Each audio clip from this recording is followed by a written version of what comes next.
Yeah, I remember vividly when I was a kid in Little League, and the coach loved Roberto Clemente, and I remember watching Clemente when I was like 8 or 9 years old, running the bases, and he showed us a film of Clemente going from first around to third, like just in this burst, this effortless burst of energy. Boom, look at that. And he said, now watch how he runs. That's how I want you to run.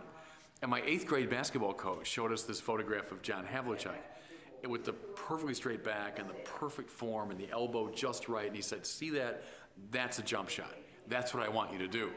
And so in both cases, I mean, I never ran the bases like Roberto Clemente. I never shot a jump shot like Havlicek. But there they were as these great inspirations.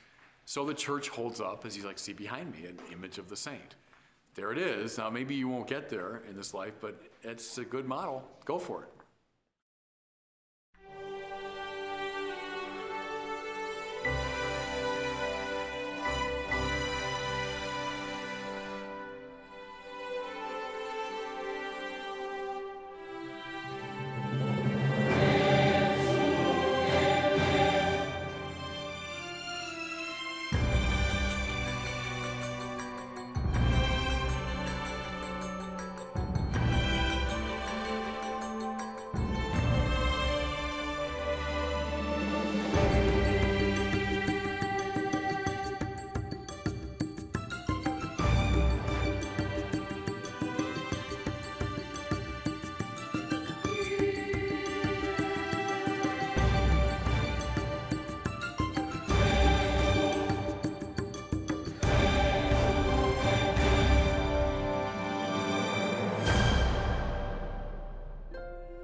Who's a saint?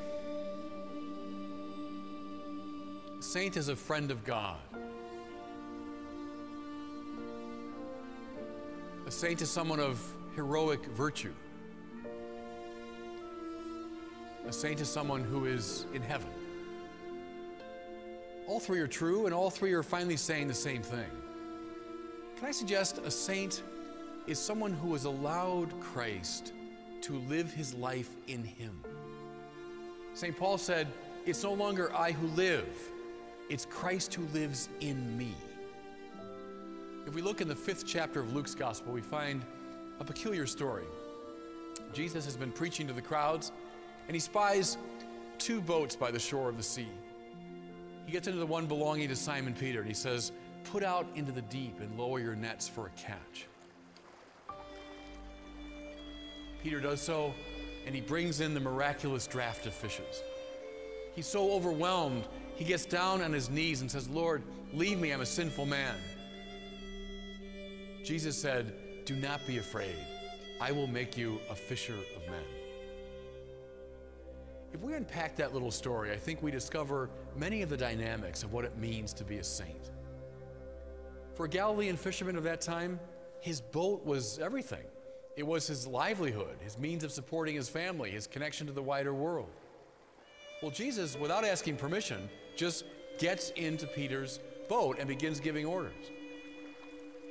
This represents the invasion of grace, the inbreaking of God's love. Notice, grace doesn't compromise or undermine what it invades, rather it enhances it. I presume Peter was a successful enough fisherman. But once he allows Jesus to get into his boat and begin ordering him, now he brings in a catch the likes of which he couldn't have imagined. So it goes in the order of grace. If we're willing to cooperate with it, we experience life and life to the full. Might I suggest a saint is someone who has allowed Jesus to get into his boat? I'd like to explore this dynamic by looking at the lives of 4 relatively contemporary women saints. I want to place special emphasis on the manner in which Jesus, uninvited, graciously invaded their lives, and with their cooperation, transfigured them from the inside out. It's crucially important that we see these women in action so that we can apprentice to them, learn from them, and finally fall in love with them. The spiritual writer Léon Blois once commented, "There's only one real sadness in life, not to be a saint."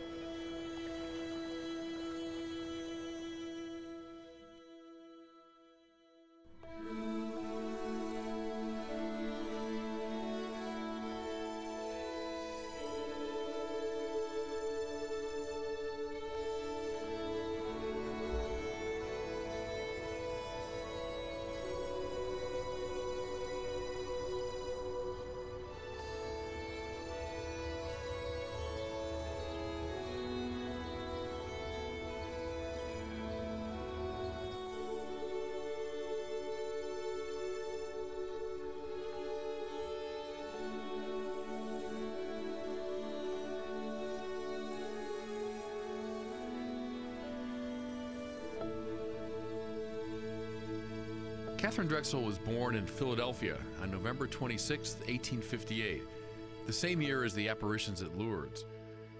Her father was Francis Anthony Drexel, an internationally known banker and one of the richest men in America. Catherine's childhood was idyllic. Along with her siblings, she was given a first-class education in languages, literature, philosophy, music, and painting. She lived in a sumptuous mansion in Philadelphia, and she summered with her family at a lovely country estate outside the city. Her father and stepmother, her mother had died just after her birth, were both devout Catholics. They had a chapel in their home, and their father repaired to it for prayer every day after work. Also, 3 afternoons a week, her parents would throw open their home to the poor and those in need. The Drexels drilled into their children the conviction that their wealth had been entrusted to them and was destined, therefore, to be used for the common good. When she was 14, Catherine met a man who would exert a decisive influence on her life, Father James O'Connor. They would have met here at the Drexel summer home. You can see it right behind me. It's now part of a busy and sprawling hospital complex in Philadelphia. Catherine was already exhibiting signs of great spiritual seriousness, and under O'Connor's direction, she actually laid out a program for growth and holiness. Pretty heady stuff for a teenage girl. In 1878, when she was 20, her formal education ended, and in January of 1879, she was presented to Philadelphia high society. Now, you would think for someone of that time and of her social class, that would have been a very important event. Catherine Drexel, frankly, was rather bored and nonplussed by it all. Soon afterward, and within a few months of each other, Catherine's beloved father and stepmother died, and she found herself inheriting a fortune of money. She and each of her sisters received $4 million from their father's estate, probably closer to $400 million in our terms. But Catherine was unsettled. She didn't know quite what to do with this money or what to do with her life. At this point, 2 other extraordinary men came to see her. One was Bishop Martin Marty, the other was Father Joseph Stephan. They were both involved in the Catholic Indian mission, the church's outreach to Native Americans. They described their work so eloquently that Catherine was inspired to give a large part of her fortune to this work. She even ventured west with them to see the fruit of her donation.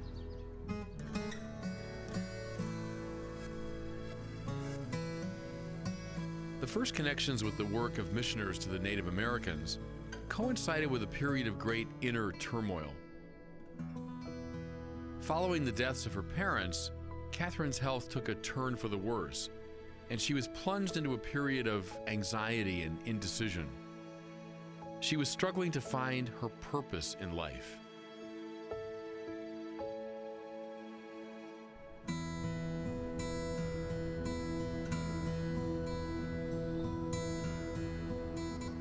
She did what a number of wealthy Americans at the time did in such circumstances. She went to Europe to take the baths, to go to a series of resorts and spas.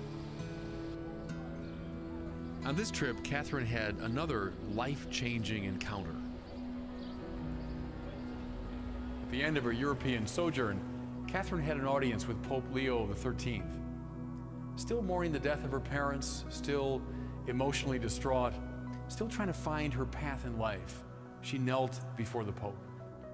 She spoke to him of her passion for the Indian mission, and she said, "Holy Father, you must find an order of priests or nuns to send, to teach and to catechize and to love these good people." The Pope fixed her with his gaze, and he said, "You should be that missionary." The Pope's words cut Catherine to the soul.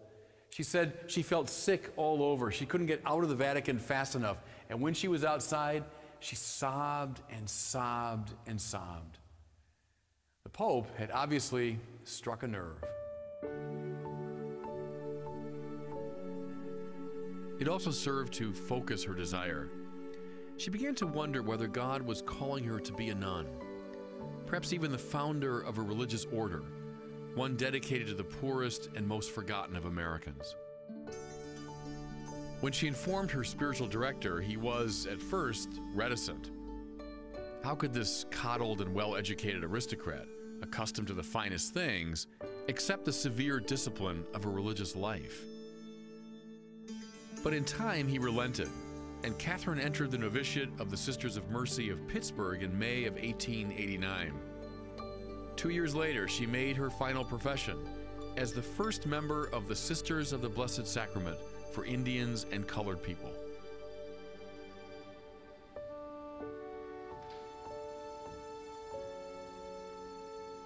From the beginning, Catherine managed to attract a large number of young women eager to share her life. They gathered at the Mother House outside of Philadelphia and spent 3 years in formation and training before they set out for missionary work. One of their first outposts was among the Pueblo Indians of New Mexico. Next, they set up a school for African American children along the James River in Virginia. Perhaps Mother Drexel's most important foundation followed. Xavier University in New Orleans as a center for advanced studies for black young people, a place and purpose unheard of at the time. Where did the money come from for all these works and undertakings? Well, they came from Catherine's trust fund, that money given to her by her father. Catherine gave and gave and gave until there was no more to give, utterly spending herself in service of her mission. Was this justice? Oh, so much more than that. Was it extraordinary justice? So much more than that. It was justice elevated, transfigured, rendered luminescent by grace. Christ had so seized Catherine Drexel's life that she now became a living icon of his presence. It's in that her sanctity consists. For many years, Catherine directed the work of her community. She traveled widely all over the country visiting her sisters at a time when travel was quite difficult. On one of her trips in 1935, she suffered a heart attack. The doctors told her unless she curtailed her schedule, she wouldn't survive. So Catherine Drexel entered into what she took to be the most spiritually productive period of her life, the last 20 years, when here in this place, in this mother house, every day before the Blessed Sacrament, she prayed for the success of her order.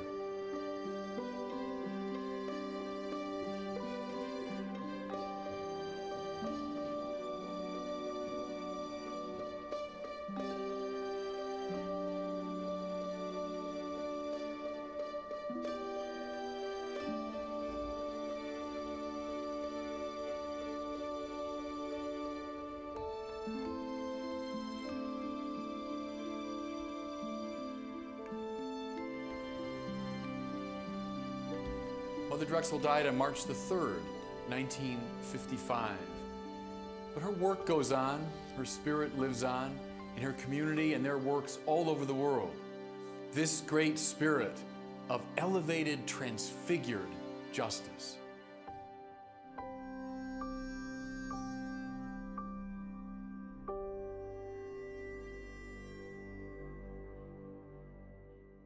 I want to recover the sense of spiritual heroism, that we should want to be saints. We should want to be a saint, and don't settle for second best, for a second or third rate spiritual life. No, I want to be a great saint. That's what you've been designed for. And in fact, all of us, Evelyn Waugh said this, he said, all of us, when we get to heaven, if we get there, we'll all be saint so-and-so, because only saints live in heaven. So now it might be through a long process of purification in this life and the life to come, but nevertheless, when you get to heaven, by God, you're a saint. And so that's what we're all aspiring to be, as saints. See, and that's why I tell people, that's a cool thing and a good thing to want, and to want it with all your heart. You know, say, well, I want to be the most famous person in the world. Well, that's stupid. I want to be the wealthiest person in the world. That's a waste of time. But I want to be a saint with all my heart. Off you go. That's a great thing to desire.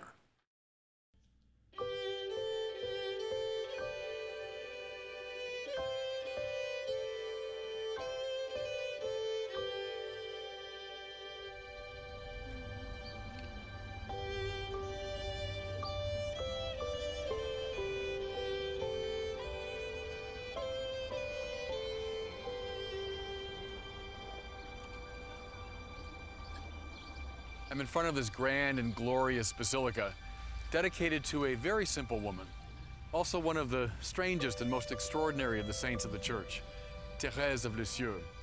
She was a cloistered Carmelite nun who died at the age of 24. At the time of her death, she was known only to her family and to the sisters in the convent. And yet, within a few years of her death, she had a worldwide reputation. She was declared a saint and eventually a doctor of the Church. When a reliquary containing her bones was brought to the U.S. in the 1990s, millions of people responded. They say when that same reliquary was brought to Ireland, almost the entire country moved to see it. How do we begin to explain this? It has a lot to do with her extraordinary spiritual autobiography called The Story of a Soul.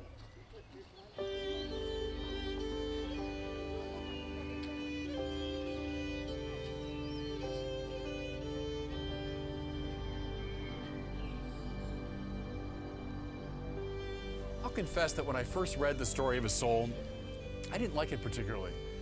Like many others, I found it a bit overly sentimental, emotionally overwrought. And as a post-Freudian, I was only too willing to see evidence of neuroses and repressions. But then I noticed something. The number of truly great intellectuals who loved Thérèse.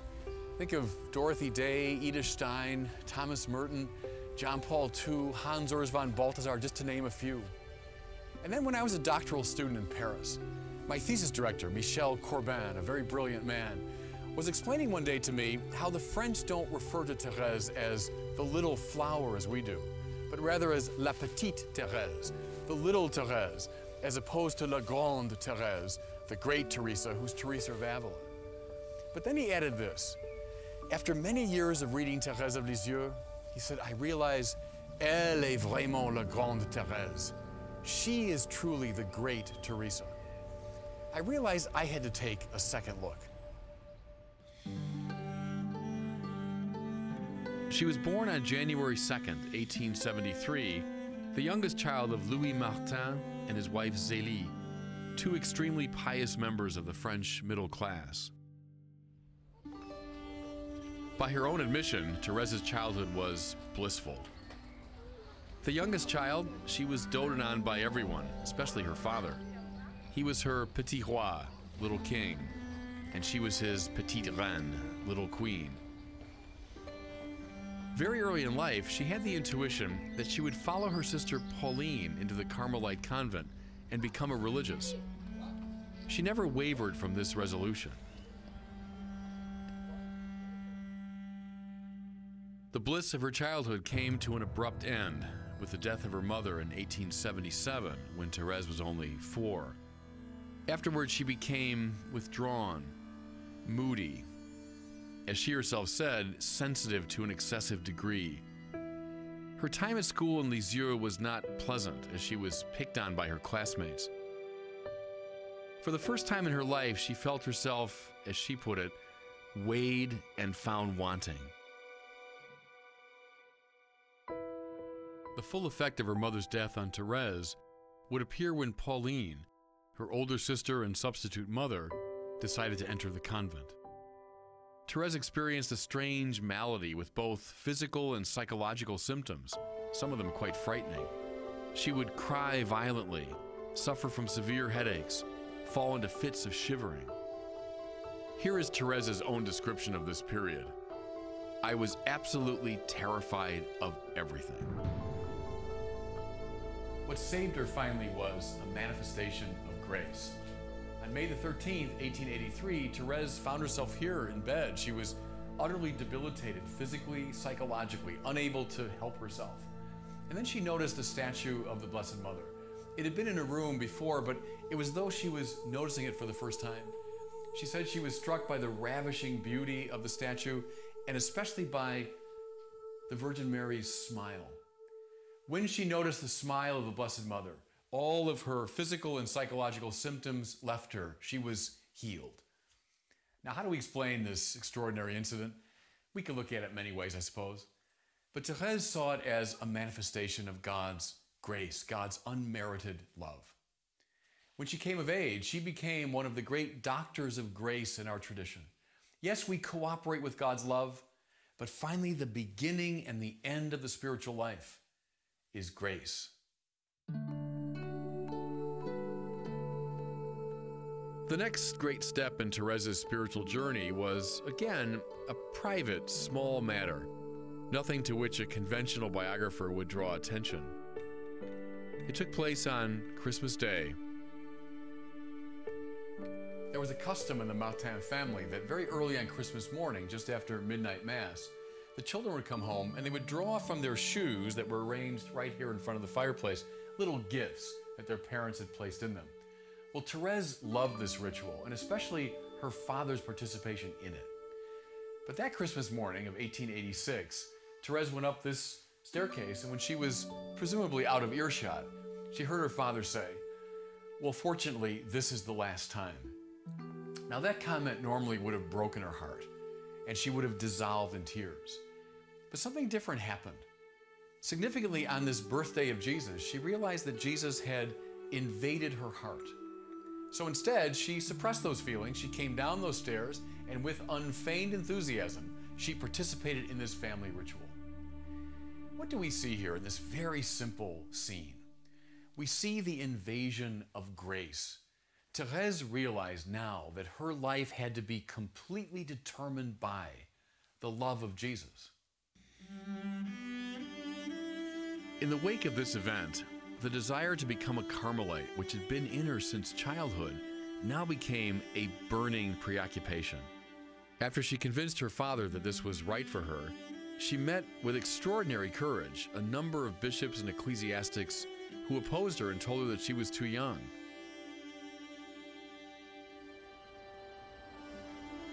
But she resolved to bring the case to the highest possible court.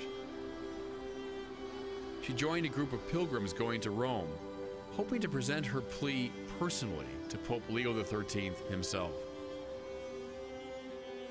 On November 20th, 1887, Therese had her audience. Though she had been told to say nothing to the Pope, she blurted out, "Holy Father, in honor of your Jubilee, permit me to enter Carmel at the age of 15. The Pope smiled and told her to do what her superiors ordered. But she persisted, "Oh, Holy Father, if you say yes, everyone will agree." The Pope responded, "Go, go. You will enter if God wills it." At that point, still begging and weeping, she was carried off bodily by two papal guards.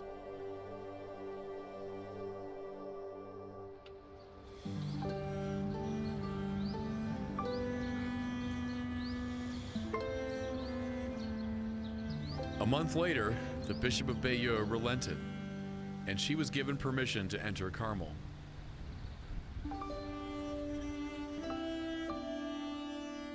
For the next 9 years, until her death at 24, Therese never left the confines of the Lisieux Carmel, living the simple life of a Carmelite religious. But in the course of those years, she began to cultivate a spiritual path that she came to call the Little Way. It was not the path of her great Carmelite forebears, Teresa of Avila and John of the Cross, not the way of spiritual athletes, but a way that any simple believer could follow. It had a great deal to do with spiritual childhood, becoming a little child in the presence of God the Father, dependent, hopeful, waiting to receive gifts. She wrote this in The Story of a Soul: Jesus deigned to show me the road that leads to this divine furnace, and this road is the surrender of the little child who sleeps without fear in its father's arms. It involved, too, a willingness to do simple and ordinary things out of great love. Little acts of kindness, small sacrifices accepted graciously. One of the most memorable passages in The Story of the Soul is Teresa's delicious description of her very patient dealings with a cranky old nun to whom she'd been assigned. At the heart of the little way is the prudence to know in any given situation what is the demand of love, willing the good of the other as other. Toward the end of her life, Therese experienced the intense desire to do all the things the great figures in the history of the church had done. She said, I wanted to be priest, martyr, missionary, evangelist, and doctor. And then she thought, how could I possibly be any of these things in my little monastery here in Carmel? Then she read Paul's first letter to the Corinthians, and she was struck by that magnificent passage where Paul talks about the more excellent way, the way of love. Therese realized in a flash that love was the form of all the virtues. Love was what made the lives of all the saints possible. Love was what undergirded the work of priest, missionary, evangelist, doctor. And so she said, Jesus, my love, I found my vocation. I will be love in the heart of the church. That is the little way.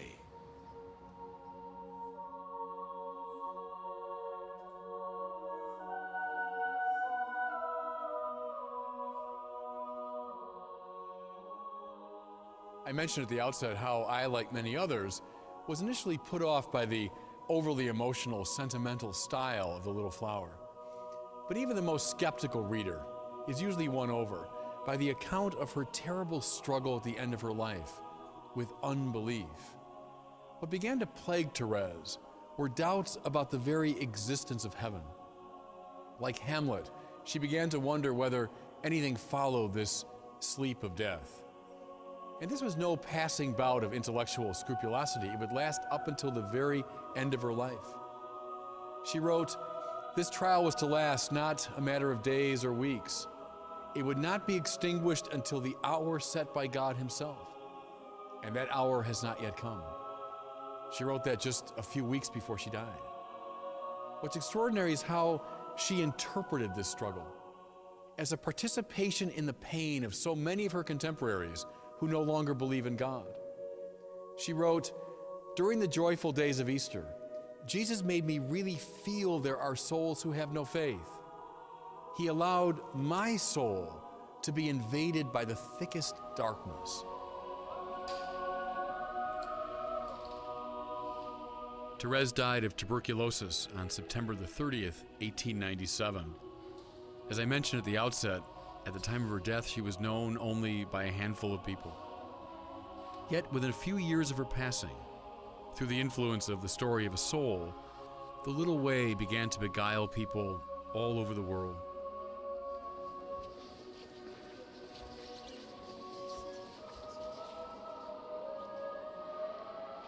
I spoke of Catherine Drexel's sanctity as a sort of elevated justice.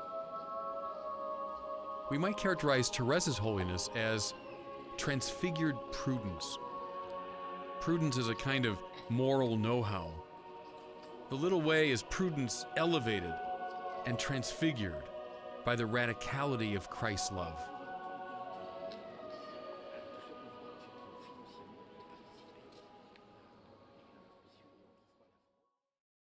She had a great poetic imagination. That's what grabs people too.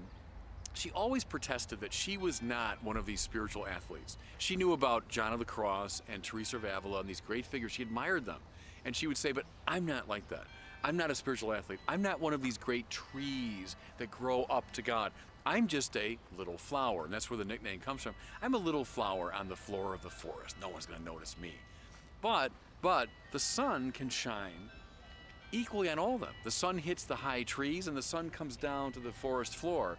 And so it's a great metaphor for the universality of grace, that we're all susceptible to the influence of grace. As the sun shines on the good and the bad alike, it shines on the great and the small alike.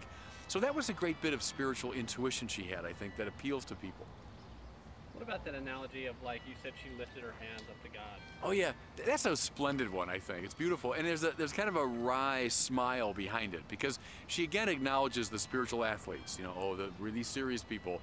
They're climbing their way up to God, and she admired them, but she also, with that little wry smile, would say, well, I'm just this little child. I can't climb the mountain, but I can raise my arms up like this, and of course, he's going to want to pick me up. And then she sort of winks at the spiritual athletes and says, and actually, I get higher than you, because he lifts me right up. It's that kind of perception that I think people find very moving and very attractive.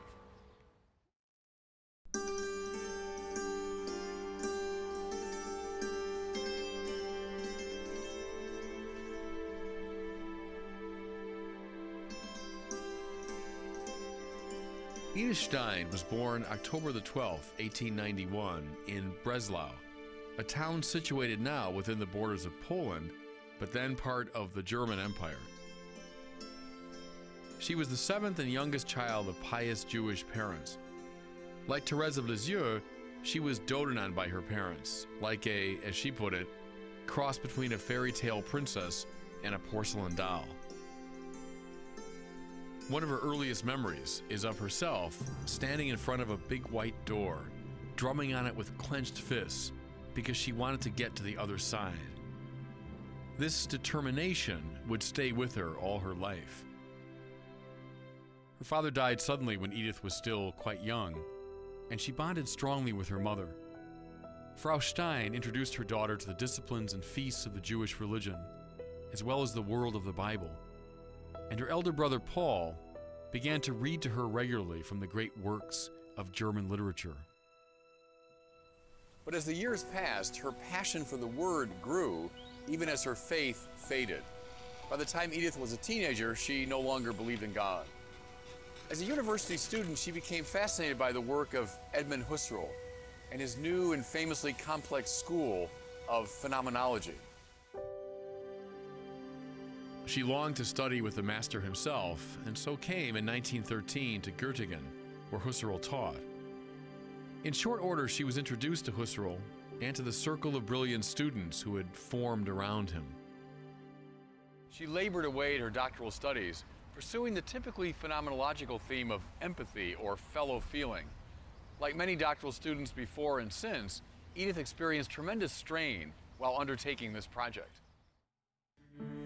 She wrote, "This excruciating struggle to attain clarity was waged unceasingly inside me, depriving me of rest day and night. Little by little, I worked myself into a state of veritable despair." She survived this period of struggle and earned her doctorate in 1915, barely 2 years after arriving in Göttingen. Soon after she finished her work, Husserl received an appointment to the University of Freiburg in Breisgau, and the master asked Edith to go with him as his assistant. She returned to her work with Husserl, but she frankly found it less than satisfying, because the master treated her as more or less a glorified secretary. In fact, many of Edith's friends were scandalized that someone of her great intellect was forced to perform such simple tasks. In 1917, Edith paid a courtesy call to the widow of Adolf Reinach, an old acquaintance from her Göttingen days who had been killed in the war. She expected to find the young widow devastated, but instead she found her sad but fundamentally at peace. The serenity, she learned, was the product of the woman's Christian faith. She wrote, It was my first encounter with the cross and the divine power that it bestows upon those who carry it. Edith was finding a new and vibrant center. Jesus was getting into her boat. Another turning point occurred when Edith was in Frankfurt, making her way through the old city. She and a friend came upon the cathedral, and they entered as tourists, intent upon admiring the architecture. But Edith saw a woman there, fresh from her rounds of shopping, kneeling in silent and intense prayer. She had certainly seen people praying in the synagogue before, but never anything like this. She said, "I could never forget that." Edith's conversion was not like Paul's, sudden and dramatic. It was more like Newman's or Augustine's, gradual, interior, accompanied by much intellectual wrestling. One night she was staying with friends and she wanted to find a book to pass the time. She took off the shelf a copy of Teresa of Avila's autobiography. She stayed up all night reading it. The next morning she put the book down and she said simply, "That is the truth." What especially impressed her about the book? It's impossible to say. When she was pressed on the matter, she simply said, "Secretum meum mihi." That's my secret. I think it's fair to say that the reading of Teresa's autobiography was the galvanizing moment. It was the occasion for all the strands to come together.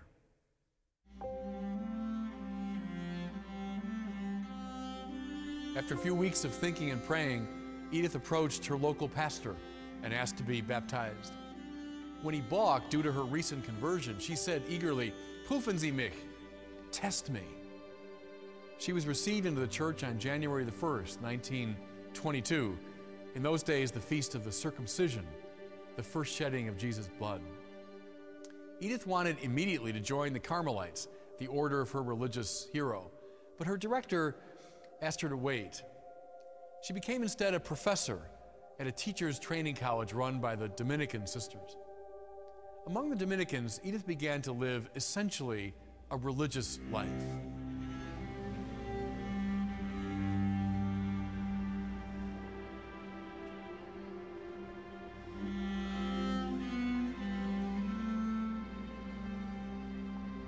Her desire for Carmel continued to burn, and in June of 1933, Edith was accepted into the Carmel here in Cologne. Though she was far older than the other postulants and novices, she took very readily to Carmelite life, as though she was born for it.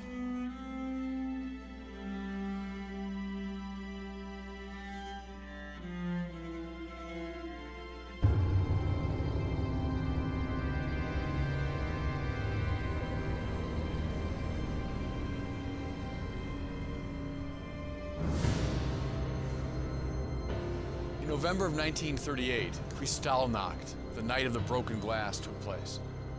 And suddenly, Jews all over Germany were in acute danger. Concerned for her safety, Edith's superiors transferred her from the Carmel here in Cologne to the Carmel in Echt in Holland.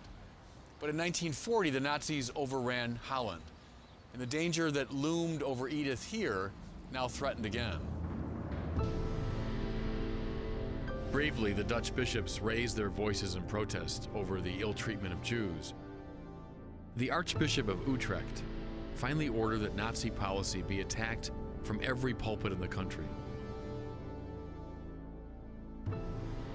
The Nazis retaliated brutally, ordering a roundup of all Jews who had converted to Catholicism. On Sunday, August the 2nd, 1942, the Gestapo came for Edith and her sister, who had joined Edith in the convent. Amidst the confusion, Edith calmly said, "Come, Rosa, we're going for our people."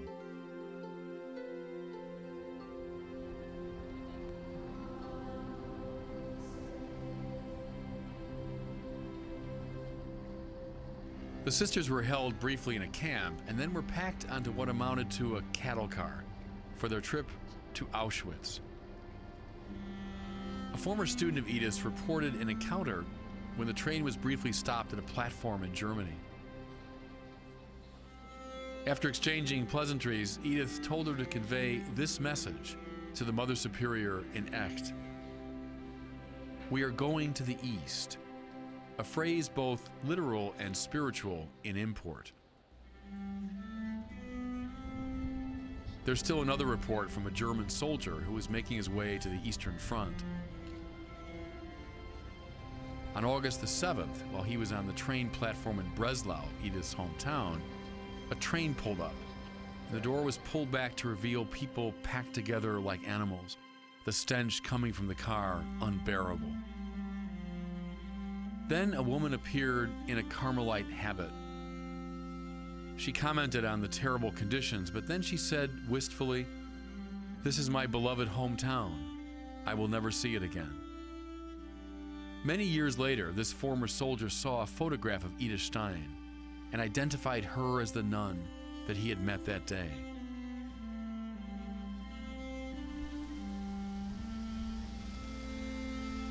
On August the 9th, 1942, Edith arrived here in Birkenau.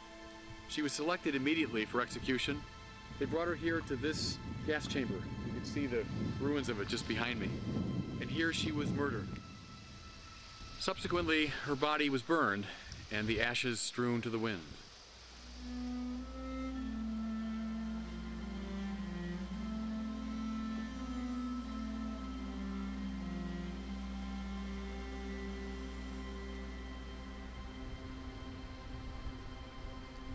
The classical moral philosophers spoke of courage as the virtue that enabled one to do the good despite external threats. What we see in a martyr such as Edith Stein is not ordinary courage, but courage elevated and transformed through love. We see a willingness to give away even one's life out of love for Christ and his people.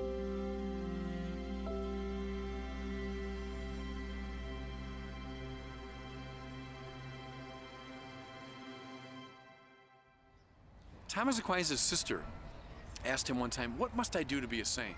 He said, "Will it." And that's a good answer. You see, part of our problem is that we accept a kind of spiritual mediocrity. Me, a saint? I mean, come on. Well, I mean, heck, there's so many different types of saints.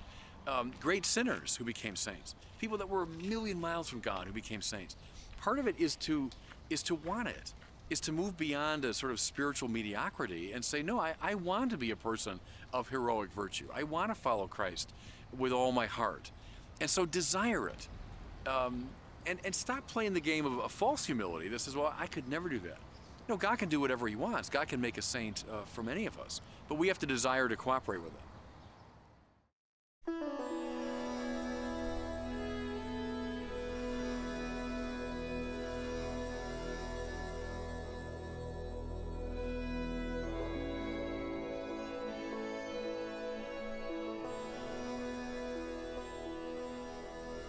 Agnes Gonje Boyaju was born on August the 26th, 1910, in Skopje, Serbia. When she was 12, Agnes felt the first stirrings of a religious vocation, though she had, to that point in her life, never as much as laid eyes on a nun. Agnes applied at the age of 18 to the Loreto Sisters, the Irish branch of the Institute of the Blessed Virgin Mary, which had a strong missionary presence in India. During her postulancy, she took the name Sister Mary Teresa of the Child Jesus, after the recently canonized Little Flower. After spending a brief period in Ireland, she set sail for India.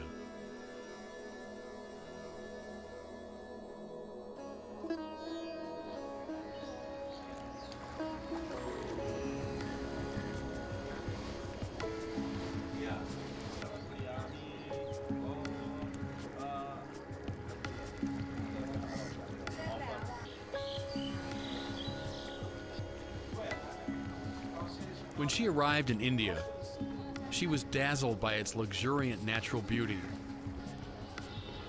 and shocked beyond words by its grinding poverty. Though she had known poverty in Serbia, nothing prepared her for what she saw in India.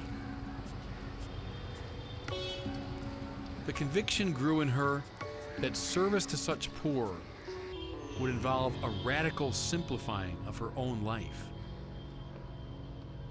At first, Teresa was isolated from the worst of Calcutta's poverty. She was teaching geography and English behind the high walls of a Loreto convent school.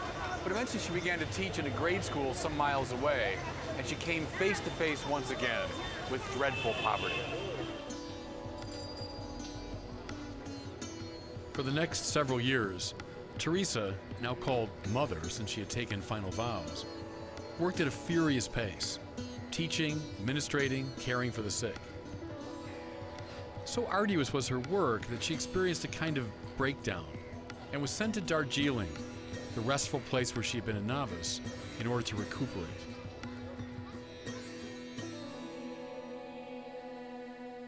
On the dusty train to Darjeeling, she had the experience that would change her life.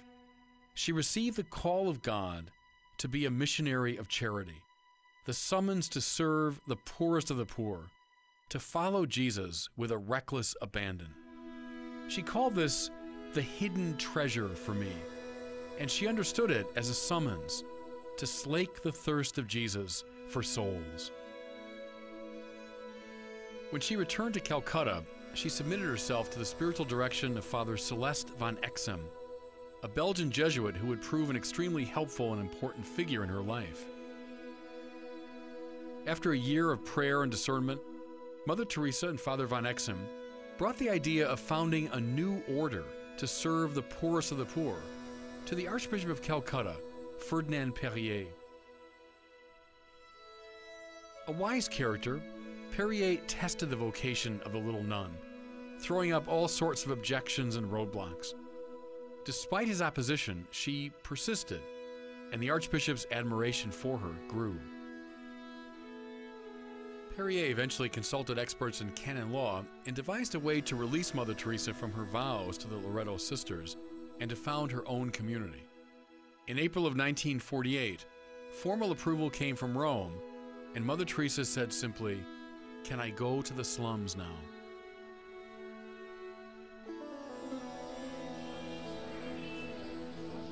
In the first weeks and months of her new life, Mother Teresa experienced, understandably enough, bouts of discouragement and loneliness, and the accompanying desire to return to the relative comfort and ease of Loreto.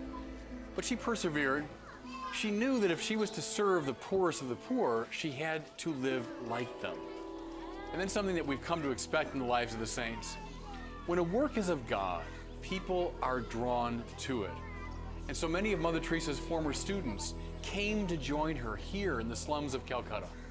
They became the first missionaries of charity. Good morning, sister. She quickly formed them into a religious community, fashioning a rule which combined elements of the Jesuit and Franciscan spiritual traditions. She put special emphasis on their identification with the poorest of the poor.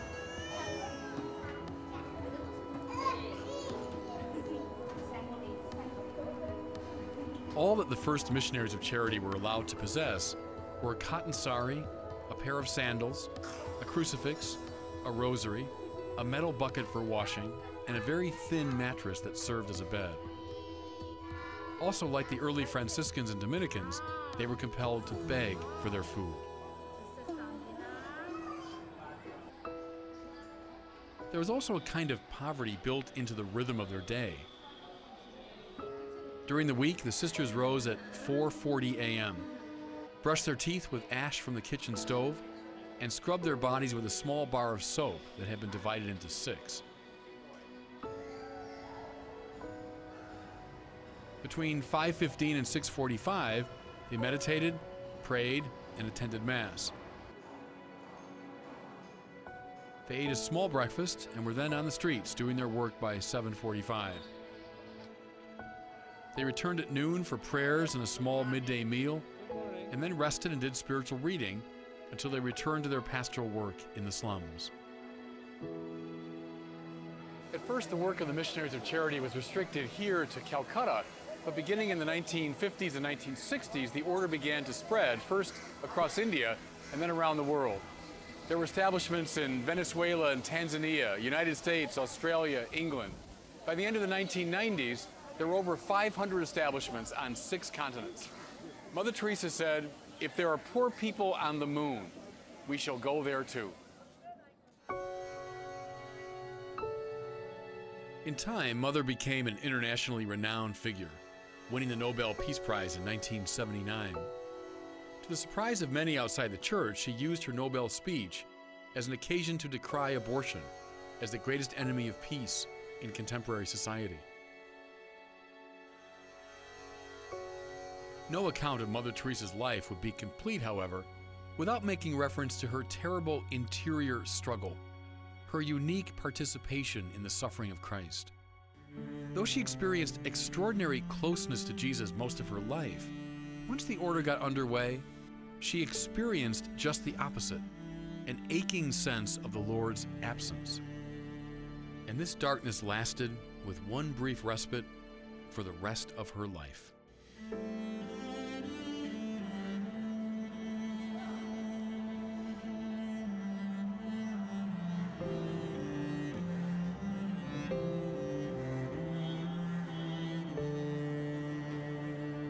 Here's one particularly devastating account of what it felt like to endure this darkness. "In my soul, I feel just that terrible pain of loss, of God not wanting me, of God not being God, of God not really existing. My work holds no joy, no attraction, no zeal." She came to understand her suffering as a sharing in the passion of Jesus, his own feeling of abandonment by the Father. Feeling the absence of God, Mother Teresa entered even more fully into the suffering of those she longed to serve. And this experience brought her, as we saw, remarkably close to her namesake, Thérèse of Lisieux, who at the end of her life faced a similar struggle believing in God and in the reality of heaven. Mother Teresa died on September the 5th, 1997, at the age of 87. When her body was displayed for public viewing, it was of course clothed in the habit of the Missionaries of Charity, but it was also left shoeless, revealing her remarkably gnarled feet. For many people, those misshapen feet spoke most eloquently of her hard years of service on behalf of the poorest of the poor. The philosophers speak of temperance, the virtue by which we control our desires for food, drink, and pleasure, so that we might achieve the demands of justice. What we see in Mother Teresa is elevated or transfigured temperance, a disciplining of the desires which goes far beyond the requirements of justice, so as to serve the infinite demand of love.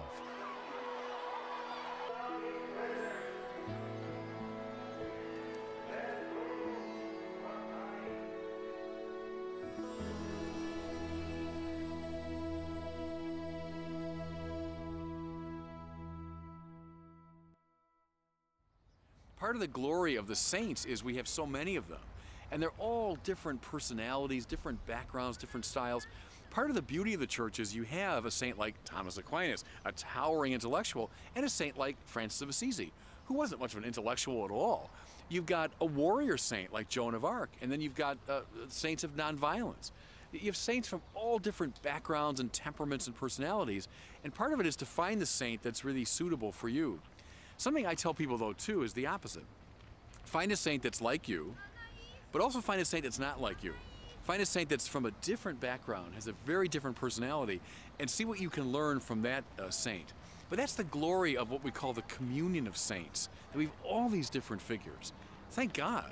There isn't just one model of holiness. There's a lot of ways to be holy, and so we can all find our place.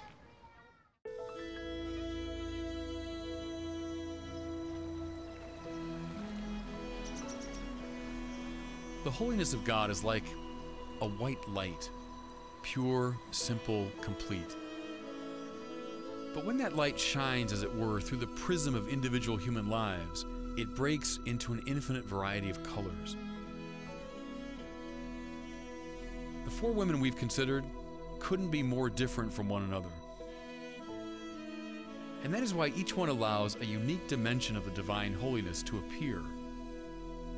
God's grace shone through the individuality of Catherine Drexel, and it produced a miracle of transfigured justice. It shone through the particularity of Edith Stein and gave us the clarity of her intellectual work and the beauty of her martyrdom. It shone through the uniqueness of Thérèse of Lisieux and gave us the little way. It shone through the unrepeatable identity of Mother Teresa and brought forth the missionaries of charity.